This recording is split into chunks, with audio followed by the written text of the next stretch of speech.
설교가 있겠습니다. 오늘 설교는 유산주물 교님께서 성불재중 널리 있나요? 라는 제목으로 해주시겠습니다. 감사. 반갑습니다. 한 주 잘 보내셨죠? 네. 날씨가 많이 선선해졌어요. 오늘 전북 익산에서 원음 합창대회가 있어요. 그래서 우리 교도님들, 합창단 교도님들께서 아침 일찍 익산을 좀 내려가셨고요. 항상 피아노 반주가 있다고 없으니까는 좀 불편하시기도 하죠. 그만큼 우리 반주자 교도님 정말 큰 은혜 많이 입고 있죠. 오늘 또 새롭게 이렇게 느껴봅니다. 날씨가 너무 선선해져서 참 좋아요, 지내기가. 그래서 1층 테라스 그 화분 정리도 좀 해놓고 또 야외 테라스에서 앉아가지고 차도 마시고 책도 읽고 할 수 있을 정도로 더위가 많이 물러났습니다. 지난주에 우리 해봉 교무님하고 짜장면을 시켜서 야외 테라스에서 먹었어요, 점심에. 선선한 날씨를 맞이하는 기념으로 참 좋더라고요. 가을로 향하는 그 참 청명한 날씨를 보면서 진리 작용의 소소영령함을 많이 느끼고 있습니다. 제가 얼마 전에 제 동기 교무님께 전화를 한 통 받았어요. 근데 그 교무님이 9월 1일자로 영산 성지고등학교 교장 선생님으로 발령이 받아가지고 가게 됐어요. 제가 먼저 학교 경험이 있었잖아요. 참 안쓰럽더라고요. 가서 고생할 생각 아닙니까? 그래서 저한테 전화를 해서 이것저것 물어보고 싶은 게 있었나 봐요. 그러면서 저한테 카톡으로 사진을 한 장 보내줬어요. 사진 좀 잠깐만 띄워. 저 사진인데요. 굉장히 빛 바랬죠. 저기 뭐냐면요. 우리 제 동기 교무님들이 48명이 함께 출가식을 했어요. 아주 오래된 사진입니다. 그런데 그 교무님이 어느 근무지에 있던지 가장 가까운데 저 사진을 딱 모셔놓고 이 동창 교무님들의 건강과 법력 증진을 기원하고 있다. 그렇게 해서 보내주더라고요. 참 오래된 20대 후반의 모습 저기에 있습니다. 바래고 바랜 그 출가식 당시 사진인데요. 참 고맙기도 하고 그리고 감동도 되고 그러더라고요. 그러면서 가만히 생각해 보니까 저희들이 출가식을 앞두고 출가 일성이라 그래서 출가를 하면서 본인의 다짐을 아주 짧은 단어나 문장으로 발표를 해요. 출가식 바로 전에. 그리고 그 출가 일성을 저거는 이제 원불교 신문인데요. 대학원 신문에다가 전면에 게재를 해줘요. 그런데 출가자들에게 보통 제일 많이 나오는 출가 일성이 뭔지 아세요? 성불재중입니다. 부처를 이루고 중생을 제도하겠다라는 출가 일성이 제일 많아요. 그런데 저는 그때 이 성불재중이라는 이 네 글자가 참 커 보였습니다. 내가 감당할 수 있을까 하는 그런 두려움도 있었고요. 이 성불재중이라고 당당하게 출가일성을 쓴 동기들이 부럽기도 했습니다. 그때는. 서원으로 또 인생의 목표로 잘 세워졌구나. 그런데 나는 출가식을 앞두고 가장 꽃발 신심이 가득한 이때 이 성불재중이라는 이 네 글자가 왜 나에게는 이렇게 멀리 있는 것으로 느껴지는 이유가 뭘까라는 고민을 했던 기억이 저 사진을 보면서 떠올랐어요. 우리 교도님들도 이 성불재중 이 네 글자 참 많이 들어보셨죠? 우리 매주 예회 때 끝나고 나서 부르는 기도 때마다 부르는 심원송 원하옵니다. 이 성가에도 성불재중 인연이 되어지다 하고 끝나잖아요. 열반인을 위해서 신고를 올리거나 또 우리 천도 축원을 할 때 오늘도 2번의 천도제가 있을 텐데요. 천도 축원을 할 때 그 축원문에 영갑께 성불제중의 대업을 원만 성취하게 하옵소서 그렇게 축원을 올려드리잖아요. 이 성불제중 출가한 교무님들 또는 법 높은 스승님들의 목표지 나 같은 일반 교도와는 뭔 얘기야 라고 생각하고 있지나 않으신지 만일 그렇다면 나 같은 일반 교도도 내가 가야 할 목표, 내가 이루어야 할 서원이 바로 성불제중이구나 하고 오늘 꼭 확인하면 좋겠다 라는 생각을 하면서 설교를 준비했습니다. 지난해 기억나실 거예요. 설교 시간에 육타원 이동진화 선지님 공부하셨던 거 기억나시나요? 그때 소개해드린 법문이 있었는데요. 회부 1번 법문입니다. 많이 익숙한 법문이에요. 이 대종사님께서 원기 9년에 육타원님을 서울에서 처음 만나시죠. 그 자리에서 내려주신 법문이에요. 사람이 세상에 나서 할 일이 참 많다. 그런데 사람으로 태어나 할 일 가운데 가장 근본이 되고 큰 일이 2가지가 있다. 하나는 성불하는 일이다. 둘은 중생 건지는 일이다. 성불과 제중 이 2가지가 가장 근본되고 큰 일이다라고 하셨어요. 자, 육타원님은 우리 공부했을 때 기억나실 거예요. 조선 말기 왕실 종친 가문에 결혼해서 출가를 하셨죠. 남부러울 곳 없는 그런 재력에다가 왕실 신분을 가지고 계신 당시 최고의 양반 신분이었습니다. 그래서 대종사님을 처음 뵙는 자리에서도 첫 만남. 대종사님은 저 영광에서 그때 당시에 의복도 제대로 갖춰 입지 않으셨던 상황이거든요. 대종사님을 처음 뵙는 자리에서 꼿꼿하게 앉으셔가지고 인사도 나누질 않았다고 그래요. 그런데 대종사님의 이 성불제중의 말씀을 듣고 그 자리에서 바로 일어나서 큰절을 올리고 제자가 됩니다. 그리고 이후에 원불교 창립사에서 아주 큰 역할을 담당하시죠. 특히나 원불교가 이렇게 서울 교화에 안착할 수 있도록 그 물꼬를 터주신 선지님입니다. 그런 왕실의 부인에게 첫 만남을 통해 성불제중이 가장 근본되고 큰 일이 됩니다. 큰일 하셔야죠 했더니 육타원님께서는 그 자리에서 이 성불제중이 인생의 목표가 되었고 영생의 서원이 되었어요. 저는 가끔씩 저에게 묻곤 합니다. 성불제중이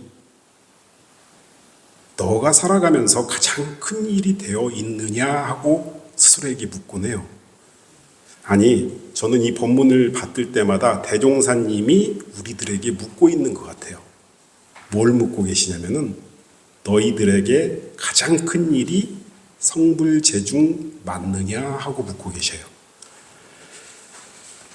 대종사님께서는 이 당시 제자들에게 편지를 참 많이 보내셨어요. 지금이야 이제 카톡도 있고 문자도 있고 하지만은 그때는 손편지를 참 많이 보내셨고 그 편지가 지금 많이 남아 있습니다. 그 편지에서 당신이 제자들에게 하셨던 말씀 여러 가지 말씀이 있는데 제일 많이 하신 말씀이 어서 성불해라 이 말씀을 제일 많이 하셔요. 자, 회부 2번에 보면은요, 구타원 이공주법사님께 대종사님께서 보낸 편지를 제가 하나 실어놨는데요. 어서 성불하시어 나를 즐겁게 해주오. 나는 공주의 성불할 기약만을 바라고 바라나이다. 이런 편지를 보내셨어요. 또 훈타원 양도신 선지님께는 이런 편지를 보내셔요. 나는 너희들 성불하기만 기도한다라는 편지를 보내셔요. 편지를 보면은 어서 성불해라 라고 늘 말씀하고 계시는 그 대종사님의 모습이 상상이 되면서 제자들이 이렇게 되었으면 좋겠다 하시는 그 간절함이 참 많이 느껴집니다. 자, 그렇다면 이 성불제중이 무엇이기에 이렇게 대종사님께서 제자들에게 간절하게 어서 성불해라 하셨는가?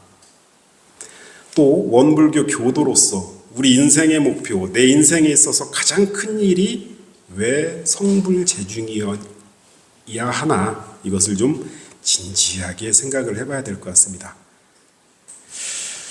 사실 아까 보여드린 48명의 제 동기 교무들의 출가 일성이 참 제각각입니다. 물론 성불제중이라는 출가 일성이 가장 많았지만은 그 내용을 살펴보면은 출가 일성이 참 제각각이에요. 어떤 동지는 나는 어려운 사람을 돕겠다. 또 어떤 동지는 이런 쌍을 손에 쥐겠다. 세상과 함께하는 출가자가 되겠다. 해외에서 뼈를 묻겠다. 이런 출가 일성도 있습니다. 참 다양한 출가 일성이 있었는데 마찬가지로 우리 교도님들도 이 교당에 나오는 이유가 아주 다양하실 거예요.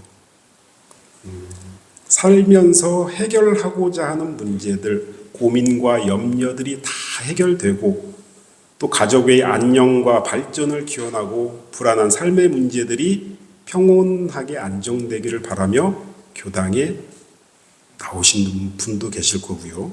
또는 속 깊은 수행을 통해 인격을 성장시키고 진리를 완전히 체득해서 이론상과 하나가 되고 또 세상의 모든 사람들이 서로 어울려 하나가 되는 세상 되기를 염원하면서 교당에 나오는 분도 계실 겁니다. 수양력이 완전해져서 평온하게 생을 잘 마감하고 또 새 몸 잘 받기를 바라면서 교당에 나오기도 하죠. 자, 이렇게 교당에 나오는 이유가 우리 교도님들도 각각 다 다를 텐데, 그런데 각자가 교당에 나오는 그 이유가 자신이 인생에서 해결하고 싶은 가장 큰 일입니다, 사실. 그 일을 해결하고 싶어서 오시는 거잖아요. 인생에 있어 가장 큰 일은 대종사님께서는 성불제중이라고 하셨죠. 근데 우리 교도님들께서 교당에 나오는 이유가 각각 다르게 있어요. 그것이 이 교당에 나오는 그 이유가 성불제중과 전혀 다르지 않습니다. 내가 교당에 나오는 이유가 교당에 나와서 해결하고자 하는 그 이유가 성불제중에 있다라는 것을 오늘 좀 확실히 알아가셨으면 좋겠습니다. 엊그제 우리 부교무님하고 점심을 먹으면서 짜장면 먹을 때였는 것 같아요. 같이 이런 얘기를 서로 했어요. 우리 청년들이 그러더래요. 부교무님한테 가끔 친구들이 원불교가 어떤 종교냐 하고 이렇게 묻곤 한답니다. 그런데 대답을 잘 못하겠다고 그러더래요. 그래서 어떻게 대답하면 좋아요? 그런 질문을 받았대요. 청년들한테. 흔히 할 수 있는 질문이잖아요. 물론 물어보는 사람이 누구냐에 따라서 답은 달라지겠지만은 대체적인 답변은 저는 이렇게 대답을 합니다. 원불교는 마음 공부하는 종교예요 라고 대답을 해요. 본래 마음, 나에게 있는 본래 마음을 성품이라고 하는데 그 성품을 잘 찾아서 그대로 사용하는 공부를 하는 종교예요. 내 주견과 습관과 업력으로 인한 분별주착의 마음으로 살았을 때 거기에서 욕심이 나오고 괴로움이 생기거든요. 공적하고 분별성과 주착심이 없는 그 마음을 찾았을 때 비로소 모든 인간관계가 좋아지고 나의 욕심, 괴로움이 사라지게 되고 원하는 바를 이룰 수가 있거든요. 그 성품을 바로 진리라고 합니다. 그 모습을 이론상으로 표현하죠. 원불교는 마음 공부하는 종교입니다 라고 저는 주로 말을 해요. 자, 우리 교도님들 교당에 나오는 이유, 각각의 삶의 문제들을 해결하는 방법은 마음 공부밖에 없습니다. 근심, 걱정, 염려를 해결할 수 있는 근본 공부입니다. 어떠한 삶의 문제든 어떠한 삶의 목표든 모두 마음 공부로 해결하고 마음 공부로 이루겠다. 그런 뜻에서 이렇게 교당에 나오시는 거죠. 그래서 마음 공부는 모든 공부의 근본이 된다라고 법문에서 말씀하고 계십니다. 회보 3번에다 제가 실어놨습니다. 그런데 이 마음 공부라는 것, 결국 내 본래 마음, 내 본래 성품, 본성을 알아서 그대로 사용하는 것이죠. 본성, 본래 성품을 아는 것을 견성이라고 하고요. 그렇게 견성한 성품을 그대로 사용하는 것을 성불, 부처를 이루었다라고 표현을 합니다. 자, 우리 각각의 문제들을 해결하고자 교당에 나오시는데 그 방법은 마음 공부밖에 없다. 성품을 찾아서 그 성품 그대로 사용하는 공부밖에 없다. 이것이 바로 성불 부처를 이루는 공부다라고 연결이 됩니다. 그래서 회보 4번에 보면요, 성불하는 길은 마음 공부이다라고 법문을 내려주시는 겁니다. 자, 이렇게 보면 성불 멀리 있지 않아요. 법 높은 스승님들만 하는 공부가 아니죠. 우리가 교당에 나오는 각각의 이유와 성불이 다르지 않듯이 이 성불은 나에게 굉장히 가까이 있는 것입니다. 우리 지난주에 이론상 진리 공부하셨잖아요. 참 어려운 공부인데 좀 많이 집중해줘서 참 다행이다 싶었어요. 그런데 설교가 끝나고 우리 두 분의 영가 천도제를 마친 후에 교화단회가 있었잖아요. 8단 단원님들하고 아주 늦은 교화단회를 진행을 했습니다. 시간이 길어져서 또 저녁 식사도 같이 함께 하셨어요. 교리 토론이 참 길어졌고 참 좋은 시간이었습니다. 사실 설교를 하고 두 번의 천도제를 지내면서 참 피곤하기도 하고 내심 빨리 끝났으면 좋겠다라는 마음이 있었어요, 사실. 근데 이 빨리 끝내고 좀 쉬어야지 하고 교화단회를 들어갔는데 막상 회화를 하다 보니까 피곤은 어디로 싹 사라지고 너무 좋은 시간에 푹 빠져버렸던 것 같습니다. 대화 내용 중에 이런 대화를 좀 했습니다. 이론상의 진리론을 공부했는데 우리가 이론상의 진리를 왜 공부하나? 그 이유에 대해서 의견을 나눴어요. 이론상의 진리가 일체 중생의 본성이라고 우리 공부했잖아요. 그 본성, 그 성품 그대로 사용한다는 것은 진리 그대로 산다는 것과 같은 말이다. 결국 진리를 공부한다는 것, 이론상의 진리를 공부한다는 것은 진리 그대로 살기 위해서이다라는 회화가 되더라고요. 그러면서 우리 8단 단원님 중 한 분이 이런 말씀을, 참 중요한 말씀을 해주셨는데, 본성, 성품으로 누구를 본다라는 것은 내가 바라보는 것이 아니다. 성품이 바라보는 것이다. 내가 바라본다는 것은 내 주견과 습관과 업력으로 분별 주착해서 바라보는 것이고, 성품으로 바라본다는 것은 있는 그대로 어떠한 분별 주착이 없는 텅 빈 공적한 마음으로 바라보는 것이다 라고 말씀해 주시더라고요. 아주 중요하고 정확한 말씀입니다. 우리 정전 이론상 법어에 보면 이런 표현이 있어요. 대종사님께서 이 원상은 눈을 사용할 때 쓰는 것이니, 이런 표현 기억나시죠? 예. 자, 이 원상은, 저 원상은 저렇게 모셔만 놓는 게 아니라 저 원상은 눈을 사용할 때 쓰래요. 내 주견과 습관과 업력으로 눈 사용하지 말고 저 이론상으로 눈을 사용하랍니다. 그 말은 성품으로 눈을 사용해라 라는 말씀입니다. 이것이 마음 공부예요. 그리고 이렇게 되었을 때 비로소 모든 괴로움에서 벗어날 수가 있죠. 이것을 성불, 부처를 이루었다라고 말을 하는 것입니다. 성불은 법 높은 스승님들만의 목표가 아니라 바로 우리 자신의 목표가 되어야 됩니다. 성불이 멀리 있지 않은 가장 가까이 있는 내 스스로의 목표이자 내 인생의 가장 큰 일이 되어야 됩니다. 왜냐하면 마음 공부로 성불을 해야 내 삶의 모든 문제가 해결되기 때문에 그렇습니다. 여기서 잠시 생각해야 할 내용이 하나가 있어요. 자, 성불 앞 단계가 견성이라 그랬잖아요. 성품을 보는 것.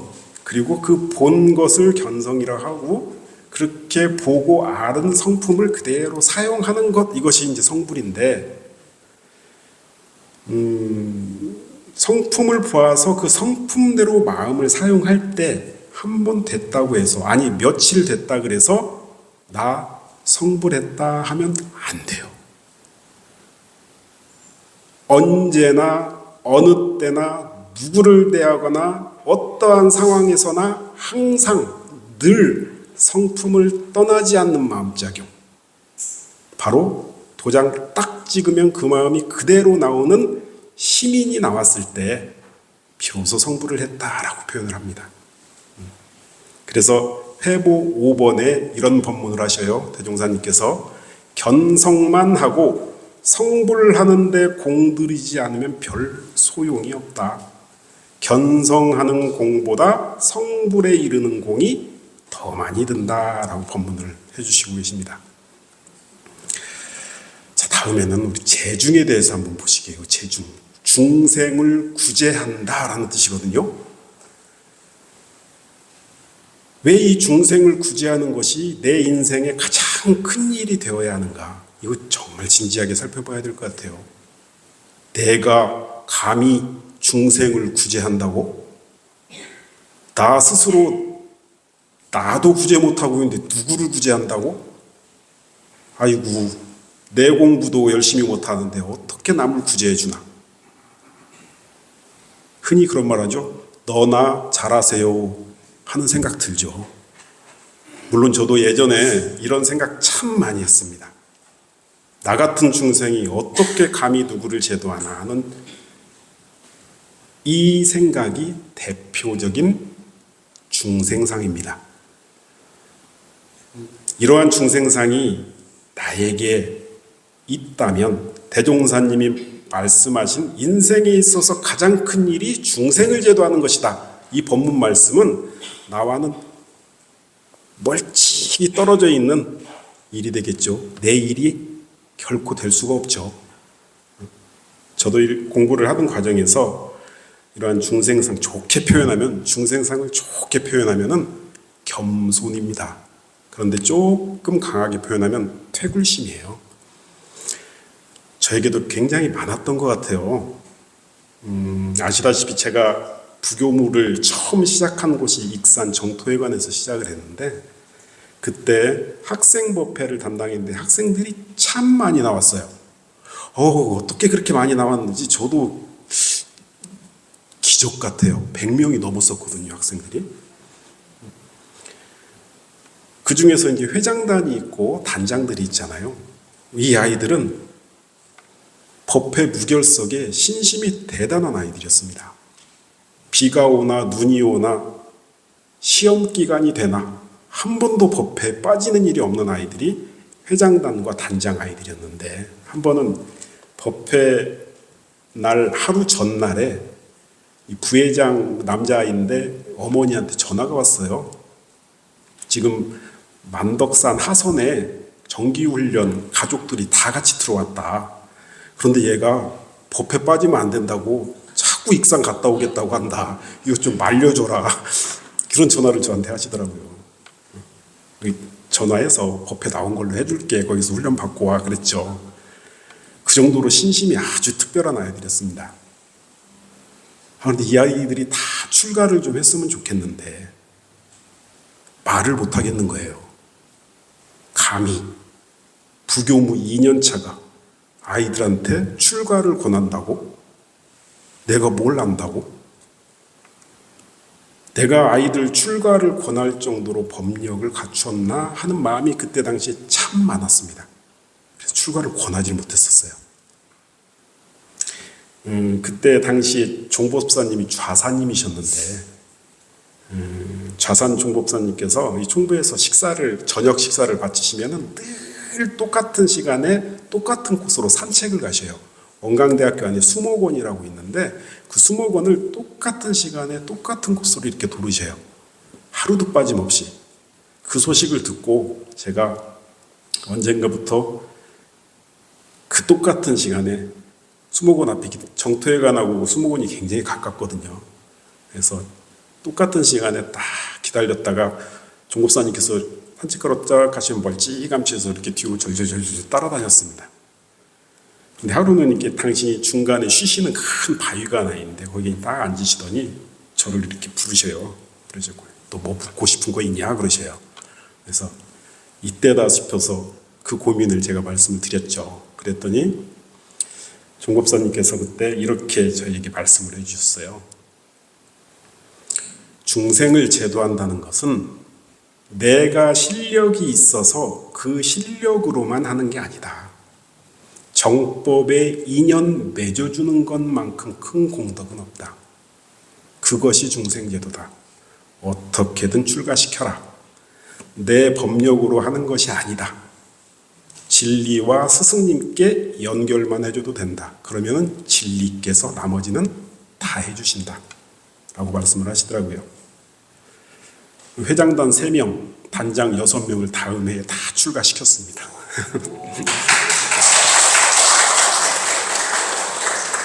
지금 아주 곳곳에서 참 열심히 잘 살고 있는 그런 우리 후배 교무님들이 되셨어요. 작년에 교당을 와보니까 교화 현장에 참 처음이라고 생각할 정도로 이렇게 경험이 없었는데 교당 오자마자 천도제가 있더라고요. 부임했는데 부임한 다음 날부터 제가 천도제를 했던 것 같아요. 주례는 해야 되겠는데 참 걱정이 많이 되더라고요. 내 법력으로 영혼 천도가 가능할까? 정말 걱정이 많았습니다. 대종경에 이런 본문이 있습니다. 선지식의 도력이 부족하다면, 주례하는 법사의 도력이 부족하다면 그 영근에 별스러운 효과를 주지 못하게 된다. 라는 본문을 보니까 더 걱정되는 거예요. 큰일 났다. 그런다고 내 법력, 내 도력이 금방 채워지는 것도 아닌데 이거 어떻게 하나 하는 큰 걱정이 있었습니다. 또 스승님들께 여쭙죠. 어찌해야 합니까? 하고 여쭙어요. 그러니까는 현장에 막 부임한 주임 교무들이 공통적으로 갖는 부담감이다 라고 하시면서 정산용사 법문을 하나 보내주셨어요. 이 법문입니다.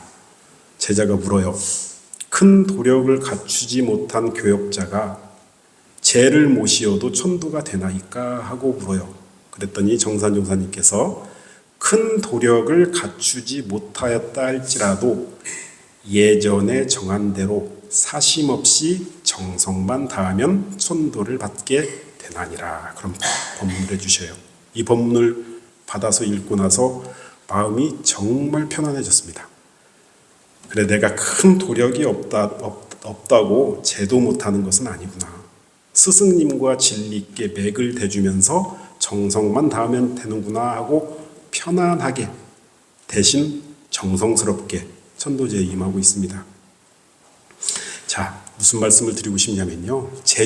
중생을 제도한다는 것은 물론 성불을 해서 큰 법력을 갖춘 후에 중생을 건진다. 이것이 첫 번째 의미는 맞아요. 맞는데 만약에 그렇게만 생각하면은 내가 언제 부처될지도 모르는 그 과정에 재중은 정말로 나와는 전혀 다른 세상의 얘기가 되겠죠. 그런데 성불과 재중의 관계에 다른 의미도 있습니다. 자, 회보 6번 한번 보시면요. 자, 성불을 한 후에 재중을 하는 게 있고요. 성불을 위해서 재중을 하는 게 있습니다. 자, 첫 번째, 성불을 한 후에 재중을 한다는 것은 말 그대로 마음 공부를 통해서 내 성품 그대로 발현시키는 성불을 하잖아요. 그렇게 되면은 나 스스로가 어떻게 되냐면 무아가 됩니다. 내가 없어요. 왜? 텅 빈 공적한 성품으로 마음을 쓰고 있잖아요. 자, 그러면은 그 무아가 되게 되면은 내가 없으면 무불아가 돼요. 나 아님이 없게 돼요. 무아가 되면 내가 없으면 내가 아님이 없게 돼요. 모두가 다 누구예요? 나예요. 그러니까는 실수하는 사람, 화내고 있는 사람, 그 사람들이 안타까워져요. 나 없으니 나 아님이 없게 되기 때문이죠. 그래서 성불하면 재중하게 되고 성불하면 중생제도 안 할 수가 없게 된다라는 게 대산종사님의 법문입니다. 그런데 비록 성불을 하지 못했어도 부처님 정법에 한번 인연 맺어주는 것만 해도 성불할 수 있는 좋은 종자가 된다 하십니다. 성불의 과정에서, 마음공부의 과정에서 재중을 하는 공덕이 성불할 수 있는 좋은 종자가 돼요. 어떤 큰 법력을 내가 갖추어야만이 중생을 제도할 수 있다라고 생각하지 마시고 정법에 인연 한번 맺어주는 것, 이건 역시 아주 큰 제도 사업이고 중생 제도의 큰 일이다 라고 생각을 하셔야 됩니다. 회보 7번에 그것이 바로 첫째 가는 공덕이다 라고 하셔요. 이거보다 더 큰 선업은 없다 라고 하십니다. 정법에 인연 맺어주는 것, 이것이 바로 내가 성불을 하지 않았어도 꼭 해야 할 재중의 사업, 중생 제도의 길이다 라고 생각을 해주셨으면 좋겠습니다. 지금 인구주택 총조사하면서 교단적으로 대응을 하고 있잖아요. 원불교 인구가 조사를 통해 많이 나와야 된다. 물론 그게 목표죠. 그런데 그렇게만 생각하지 마시고 오늘 명단을 다 이렇게 작성해 오셨잖아요. 그 명단을 보면서 마음속으로 이분들이 또는 얘네들이 정법에 깊은 인연이 맺어졌으면 좋겠다라는 마음을 내주면서 기도를 한번 해주셔야 됩니다. 그것이 중생제도, 재중하는 길이에요. 더불어서 이 명단에 적은 사람들을 꼭 내가 법회에 인도해보겠다, 그런 마음을 가져주시고 또 그렇게 실행을 해주신다면 그것이 바로 정법에 인연 맺게 하는 가장 큰 공덕이 되고 큰 복을 받는 길임과 동시에 중생제도, 재중하는 아주 중요한 일이라고 생각을 해주시면 좋을 것 같습니다. 자, 회보 8번 한번 보시면서 설교를 정리해 볼게요. 대종사님께서는 성불재중, 이것이 인생을 살아가면서 가장 큰 일이고 근본되는 일이다 라고 하셨어요. 그런데 우리는 그것이 내 일이 아니라 저기 멀리 떨어져 있는 일로 생각하고 있지는 않은지 한번 돌아보시면서, 자, 마음 공부로 성품을 찾아 사용하는 것, 이것이 성불이고 원불교 정법회상에 인연 맺어주는 것, 이것이 재중이다 라고 꼭 알아주시면 좋겠습니다.